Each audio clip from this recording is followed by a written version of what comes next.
ইতালির কৃষি ও sponsor seasonal non seasonal visa নিয়ে আপনার দেওয়া খবরটি সত্যিই আশাব্যঞ্জক।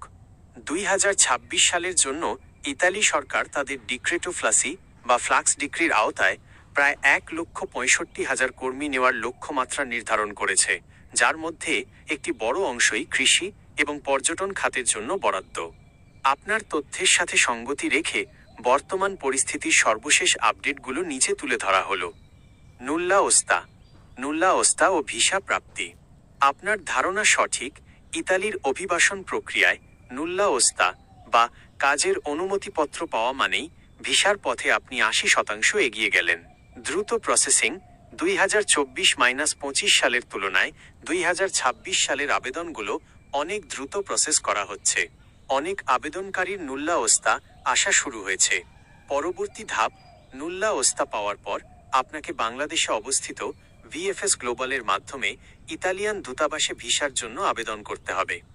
2026 সালের গুরুত্বপূর্ণ তারিখ। Click days. ইতালির এবারের ক্লিক ডেগুলো ইতিমধ্যেই শুরু হয়ে গেছে। কৃষি খাত সিজনাল 12ই জানুয়ারি 2026 থেকে আবেদন শুরু হয়েছে। নন সিজনাল নির্মাণ, লজিস্টিক্স ইত্যাদি 16ই ফেব্রুয়ারি 2026 থেকে শুরু হয়েছে। ঘরোয়া কাজ ডোমেস্টিক কেয়ারগিভার 18ই ফেব্রুয়ারি 2026 থেকে শুরু হয়েছে। 3. নতুন নিয়ম ও কড়াকড়ি। ভিসা প্রক্রিয়া সহজ হলেও জালিয়াতি রোধে কিছু নতুন নিয়ম যোগ করা হয়েছে। মালিকের নিশ্চয়তা। নুল্লা ওস্তা পাওয়ার পর ইতালির নিয়োগকর্তাকে পুনরায় নিশ্চিত করতে হবে যে কাজের অফারটি এখনও বৈধ। এটি না করলে ভিসা আটকে যেতে পারে। কোটা পদ্ধতি।